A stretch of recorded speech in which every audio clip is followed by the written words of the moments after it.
Hello students, आज हम करेंगे मैथ के अच्छे लेवल के क्वेश्चंस। तो यहाँ पर देखिए आपको एक क्वेश्चन गिवन है, दो हमें सर्कल गिवन है, दो, एक बड़ा सर्कल है एक छोटा। बड़े सर्कल की रेडियस आपको कैपिटल आर गिवन है और छोटे सर्कल की रेडियस है आर स्मॉल आर, जो 6 सेंटीमीटर हमें गिवन है। ठीक है, और यहीं पर एरिया ऑफ द रेक्टेंगल, ये जो दोनों सर्कल को मिलाकर एरिया ऑफ द रेक्टेंगल हमें गिवन है 243 सेंटीमीटर स्क्वायर। हमें फाइंड आउट करनी है कैपिटल आर। ठीक है, ये जो बड़ा सर्कल है इसकी रेडियस हमें फाइंड आउट करनी है। और यहीं पर देखिए आपको ऑप्शन भी गिवन है, तो चलिए फाइंड आउट करते हैं कैपिटल आर। सबसे पहले ये देखिए, ये जो हमारी लाइन है ये आर से ऊपर है, इस वाले छोटे वाला जो सर्कल है ना उससे ऊपर तक जा रही है, और यही हमसे पूछी है ना कैपिटल आर। अगर रेक्टेंगल है तो आमने सामने की भुजाएं बराबर, मतलब ये भी इस आर के बराबर होगी। तो 6 गुना 2, ये जो छोटा सर्कल है इसका डायमीटर कितना होगा 6 इंटू 2 12 सेंटीमीटर। तो यहाँ से हमारे दो ऑप्शन, जो ए ऑप्शन है ये भी कट जाएगा क्योंकि ये 12 प्लस जाएगा ना, क्योंकि ये ऊपर है। और यहाँ से आपका बी ऑप्शन भी कट जाएगा, ठीक है, क्योंकि ये तो 12 से छोटा ही है। अब आपके बच गए हैं दो ऑप्शन, उनको हम निकालते हैं। यहाँ पर देखिए, ये आपकी एक रेक्टेंगल है। रेक्टेंगल की प्रॉपर्टी क्या होती है, हर एक एंगल 90 डिग्री। ठीक है, तो यहाँ से हम अगर इस वाले पॉइंट को मिला लें तो ये बताइए, ये आर है, ठीक है, radius of the bigger circle, और ये 6 centimetre radius of the smaller circle. तो ये कितना बना, आर प्लस 6, आर प्लस 6 बना, ये वाली पूरी भुजा। और ये वाली आपकी कितनी बन जाएगी, यहां से यहां तक तो 6 सेंटीमीटर है, लेकिन कैपिटल आर माइनस 6 हो जाएगी। ठीक है, और इसको हम मान लेते हैं x सेंटीमीटर मान लेते हैं इस वाली साइड को, ऊपर वाली साइड को, चाहे तो इसको a और b मान ले हम। a b को हमने x मान लिया। बस अब आपकी ये राइट एंगल ट्रायंगल बन गई। यहाँ से हम हमारा आंसर निकालने की कोशिश करेंगे। ठीक है, राइट एंगल ट्रायंगल की प्रॉपर्टी क्या होती है, hypotenuse square r plus 6 square is equal to होगा perpendicular square r minus 6 square plus base square. Base क्या माना है हमने, x को।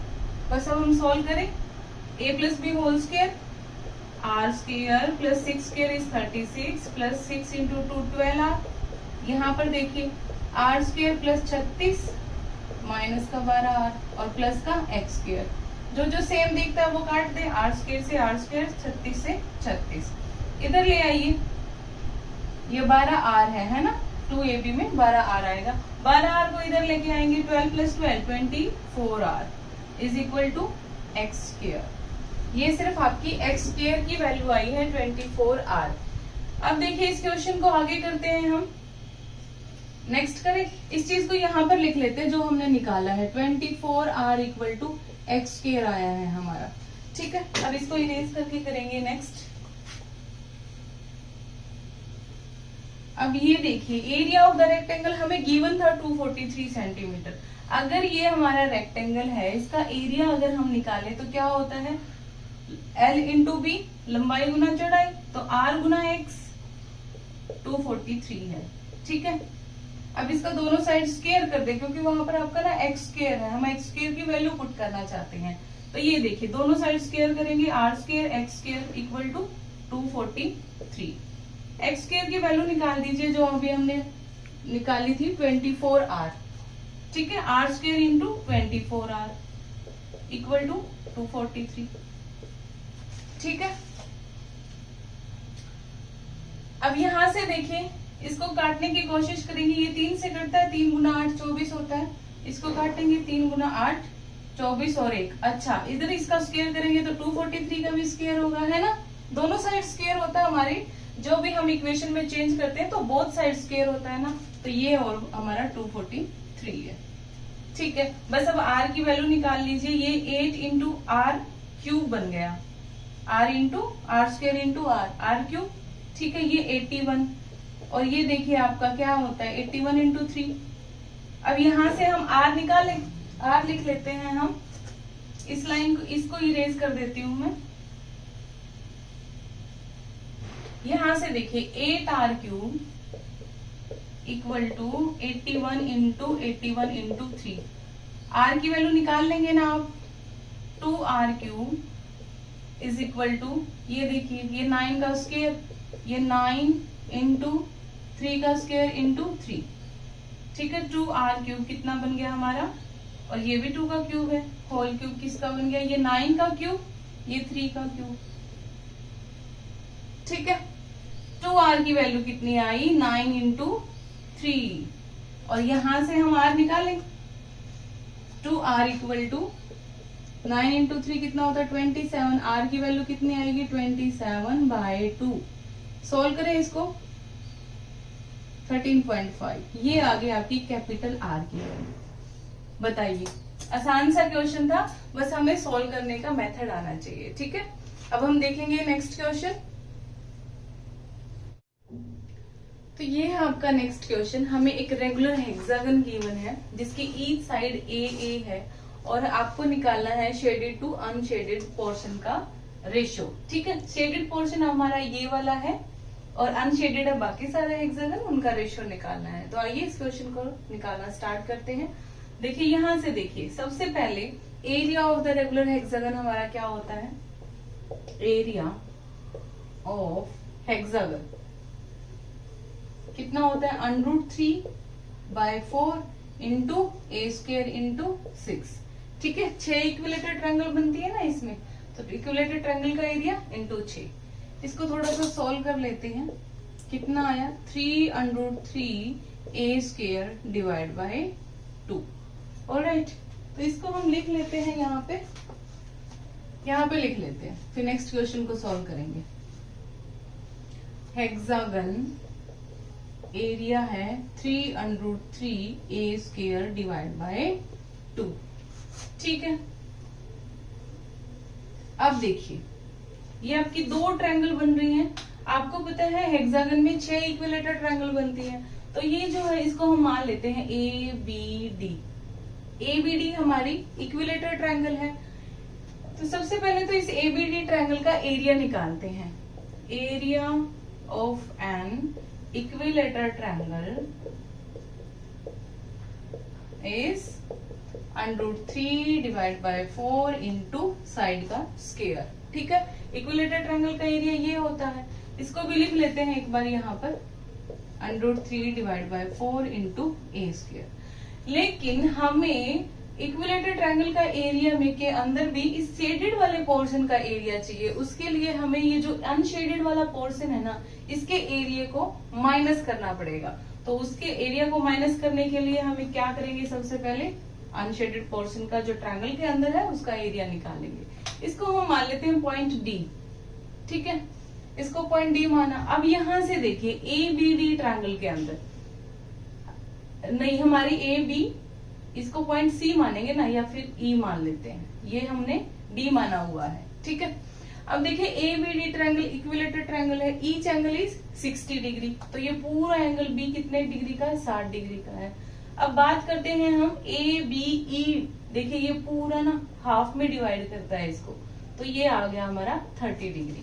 और अच्छे से समझने के लिए इस ट्रायंगल को ना यहाँ पर उतार लेते हैं, ABE ट्रायंगल को, ABE एंगल B हमारा कितना है 30 डिग्री, ऐसे ही सेम यहाँ पर भी 30 डिग्री, ठीक है।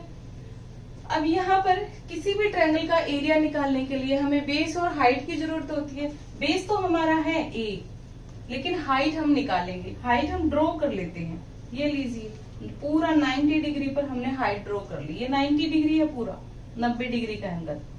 तो ये वाला एंगल जो E वाला एंगल है, ये हमारा कितना बनेगा 60 डिग्री। अब देखिए यहाँ से अगर हमने हाइट डाली है, एकदम मिड में डाली है, तो ये वाला जो रेशियो होगा, पोर्शन होगा, ये कितना होगा A/2। चाहे तो इसको नाम दे ले AEF नाम दे लेते इस वाले पॉइंट को F, ठीक है। अब ये हो गया A/2 और ये है हमारा 60 डिग्री एंगल, ये 30, ये 90। हाइट निकालनी है हमने, हाइट क्या निकलेगी 60 के सामने क्या वैल्यू होती है हमारी √3, सो √3 के सामने वाली साइड का वैल्यू है A/2। 30 के सामने कितना होता है 1 होता है ना, 30 के सामने 1 की वैल्यू निकालें, A/2 इंटू √3। तो हमारी हाइट यहां से आ चुकी है a/2√3। ठीक है, a/2√3 हमारी हाइट है, ये लीजिए हाइट है ये हमारी ट्रायंगल की। अब आते हैं पूरा हम अब ABE ट्रायंगल का एरिया निकाल सकते हैं। निकाल लें, इसको हटा देना, ये समझने के लिए था एंगल को। बस अब हमने क्या करना है, हम चाहते हैं ट्रायंगल ABE का एरिया निकालना। कैसे निकलेगा, half into base into height. Base कितना है, A है पूरा। अच्छा, ABE का ना निकालकर हम पूरा ABE का एरिया निकालेंगे। 1/2 हाफ, बेस क्या है, A है, हाइट कितना है पूरा ABE ट्रायंगल का, A/2 इंटू √3। हाइट निकाली थी ना अभी हमने 90 60 30 से। ठीक है, हाइट होगी, बेस हो गया और 1/2 हो गया। एरिया ऑफ द ट्रायंगल, इस वाला जो अनशेडेड वाले पोर्शन का ट्रायंगल का एरिया निकाल रहे हैं ना, वो हमारा एरिया आ गया कितना, A² / 4 इंटू √3। बस अब हमने प्लस माइनस करना है और हमारा शेडेड टू अनशेडेड पोर्शन का एरिया आ जाएगा। अगर इतना हमने कर लिया, आगे हो जाएगा हमारा क्वेश्चन। ठीक है, सो ABE ट्रायंगल का एरिया आ गया A² / 4 इंटू √3। अब हम निकालना चाहते हैं ये जो ABB ट्रायंगल है, इसके अंदर, इसको हटा दूं, ABE ट्रायंगल लिख लेते हैं एक बार यहाँ पर, A² / 4 इंटू √3। ठीक है, अब यहां से देखिए, हम चाहते हैं इस शेडेड वाले पोर्शन का एरिया निकालना। हमारा मेन मोटिव तो यही है ना। तो अब देखिए, ट्रायंगल शेडेड पोर्शन का एरिया, ट्रायंगल के अंदर शेडेड पोर्शन का एरिया देखिए, पूरी ट्रायंगल ABD का एरिया कितना लिख रखा था हमने, √3 / 4 इंटू A²। शेडेड वाले अनशेडेड वाले पोर्शन का निकाला हमने कितना, माइनस कर दिया ना उसको, A² / 4 √3। और देखिए ये दो ट्रायंगल के साथ है ना, इसका ये डबल कर दूं, यहीं पे डबल कर दिया हमने। ठीक है, पूरा ये वाला हो गया हमारा पूरा शेडेड एरिया, जो इन दोनों ट्रायंगल के अंदर जो शेडेड एरिया है वो पूरा आ गया हमारा। बस इसको हम सोल्व कर लेते हैं। हम इस 2 को अंदर मल्टीप्लाई कर ले, ये कितना बना देगा, 4 कट जाएगा, √3/2 इंटू A²। A² को चाहे तो कॉमन ले लें, -1/2 √3। अब इसको एलसीएम लेके सॉल्व करें, क्या एलसीएम आएगा, 2 √3 आएगा। ठीक है, √3 इंटू √3 कितना बन जाएगा, 3। और यहां से देखिए ये 2 है ही यहाँ पर, ये 1 रह जाएगा। ये हो गया हमारा शेडेड पोर्शन का एरिया। इसको थोड़ा सा और सॉल्व कर ले, हटा के इसको यहां से करते हैं। ठीक है, ये शेडेड पोर्शन है ना, इसको लिख देती हूँ ऐसे, A², 3 - 1 2 / 2 √3। 2 से 2 कट गया, कितना बचा, A² / √3। ये आया है हमारा शेडेड, ये आया है हमारा शेडेड पोर्शन का एरिया। अब हमने क्या फाइंड आउट करना है, रेशियो फाइंड आउट करना है शेडेड टू अनशेडेड। ठीक है, तो चलिए शेडेड पोर्शन का एरिया हमारा आगे ही यहाँ पर लिख देते हैं, A² / √3 शेडेड पोर्शन का एरिया। बस अब अनशेडेड का और निकाल के हम क्या कर लेंगे, रेशियो फाइंड आउट कर लेंगे। अनशेडेड पूरा हेक्सागन का अनशेडेड निकालेंगे। यहां से क्या करें, पूरा हेक्सागन के एरिया में से ये वाला शेडेड जो हमने निकाल लिया उस एरिया को माइनस कर दें, तो ये पूरा बाकी बचा हुआ अनशेडेड आ जाएगा। ठीक है, तो देखिए पूरा हेक्सागन का एरिया कितना है, 3 √3 / 2 इंटू A²। शेडेड कितना है, A² / √3। इसको सॉल्व कर लेंगे, यहाँ से एलसीएम ले लें, चाहे तो A² बाहर निकाल ले, एलसीएम ले, 2 √3 √3 इंटू √3 3 और 3 इंटू 3 9 और यहाँ पर -2। ये आ गया आपका A², 9 - 2 is 7 / 2 √3। ये आ गया आपका अनशेडेड। ठीक है, अब रेशियो फाइंड आउट कर दे, यहाँ पर अनशेडेड लिख देती हूँ, अनशेडेड। ये सारे एरिया निकालकर हमने यहाँ पर लिख दिए अनशेडेड। थोड़ा सा इधर देख लीजिए, A² इंटू 7 / 2 √3। बस अब जिसका जो एरिया रेशियो निकालना है वो हमने सब निकाल लिया हेक्सागन के अंदर, शेडेड का एरिया, अनशेडेड का एरिया, इक्विलेटर का एरिया, सब कुछ। ठीक है, अब रेशियो फाइंड आउट करें। तो यहां से देखिए, ratio of shaded portion to unshaded. Shaded कितना है, ए स्क्वायर बाय √3। अनशेडेड कितना है, A square into 7 divide by 2 √3। जो कटता है वो काट दे, √3 से √3, ए स्क्वायर से ए स्क्वायर। क्या बचा, 2 बचा। यहाँ पर 1:7/2। ये देखिए ऐसे बचा 1:7/2। इसको फर्दर करें 2:7। ठीक है, सो 2:7। इसको हटा के लिखना चाहे तो आप यहाँ पर भी लिख सकते हैं 2:7। ये देखिए अच्छा क्वेश्चन था ना ये, शेडेड टू अनशेडेड। बस इसमें इंपॉर्टेंट चीज ये थी, आपको पता होना चाहिए ये 30 डिग्री का एंगल है, फिर आपका क्वेश्चन हो जाएगा। ठीक है, बाकी तो सारी कैलकुलेशन है। ऑलराइट, इसके बाद देखते हैं हमारा नेक्स्ट क्वेश्चन। तो ये देखिए आपका नेक्स्ट क्वेश्चन है, दी गई आकृति में समद्विबाहु त्रिभुज PQT का क्षेत्रफल 128 सेंटीमीटर स्क्वायर है तथा QT is equal to PQ तथा PQ equal to 4 into PS। तो और यहीं पर PT पैरेलल हमें गिवन है SR के, और हमें निकालना क्या है, चतुर्भुज PTRS का क्षेत्रफल। ठीक है, ये हमें एक समबाहु त्रिभुज दी हुई है और हमें ये निकालना है। ये जो आपकी चतुर्भुज बनती है, क्वाड्रिलेटर बनता है PTRS, इसका एरिया निकालना है। ठीक है, तो सबसे पहले देखिए जैसा जैसा हमें क्वेश्चन में दिया है वैसा वैसा देखेंगे। एक ये समद्विबाहु मतलब आइसोस्केल ट्रायंगल है PQ, जितना होगा मान लीजिए इसको x मान लेते हैं, तो QT भी हमारा कितना होगा, x होगा। इसका हमें एरिया गिवन है 128 सेंटीमीटर स्क्वायर। इस वाली इक्वल, ये जो आपकी राइट एंगल ट्रायंगल है ना, इसका आइसोस्केल राइट एंगल ट्रायंगल का क्या फॉर्मूला होता है, triangle PQT area of the triangle PQT क्या होगा हमारा, half into base into height. Base क्या है x, हाइट क्या है x। कितना गिवन है ये हमें 1/2 x स्क्वायर। कितना गिवन है 128। ये हमें गिवन है, यहाँ पर देखिए ये हमें गिवन है 128 सेंटीमीटर स्क्वायर। x स्क्वायर कितना हो जाएगा 128 इंटू 2। इसको सोल्व करें, किसका स्क्वायर है 256, 16 का, तो x की वैल्यू कितनी आ गई 16।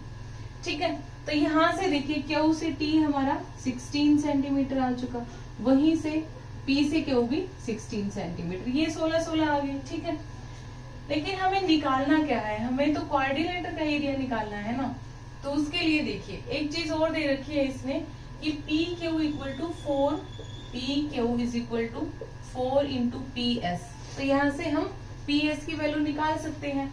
PQ की वैल्यू हमने निकाल ली ना 16 सेंटीमीटर, 16 सेंटीमीटर, तो PS हमारा कितना हो जाएगा 4 इंटू 4 इज 16। PS हो गया हमारा 4 सेंटीमीटर। लिख दो इसको यहाँ पर, ये लीजिए 4 हमने लिख दिया इसको। ठीक है, फिर एक चीज और दे रखी है इसमें हमें, PT पैरेलल है SR के, ये इसके पैरेलल है। ठीक है, अगर ये 4 है तो ये कुल मिलाकर अगर ये साइड पैरेलल है तो ये हमारे कितने क्या बनेगा, पैरेललोग्राम बनेगा ना, समानांतर चतुर्भुज बन गया। ये 4 है तो ये भी 4। और देखिए इस ये वाला पूरा क्वाड्रिलेटर की बात करते हैं, क्वाड्रिलेटर PTRS एरिया इज, कैसे निकालते हैं, बेस इंटू हाइट। सीधा फॉर्मूला होता है ना, बेस इंटू हाइट। बेस हमने कितना निकाल लिया 4, ये दोनों आपस में क्वाड्रिलेटर की प्रॉपर्टी होती है ना, आमने सामने की भुजाएं बराबर होती है, तो बेस हो गया हमारा 4। अब हाइट देखिए, ये हाइट अगर 16 है तो ये क्वाड्रिलेटर की हाइट भी इतनी होगी ना, 16 ही। 16 इंटू 4 इज 64 सेंटीमीटर स्क्वायर आ गया हमारा क्वाड्रिलेटर PTRS, मतलब इसका एरिया आ गया है हमारा 64 सेंटीमीटर स्क्वायर। ठीक है, इसके लिए हमें क्या पता होना चाहिए, एक तो ये कि हमारा ये पैरेललोग्राम है, फिर ये इसकी जो हाइट है ना 16 PQ, यही हमारे पैरेललोग्राम की हाइट है। बस हमारा क्वेश्चन का आंसर आ जाएगा 64 सेंटीमीटर स्क्वायर।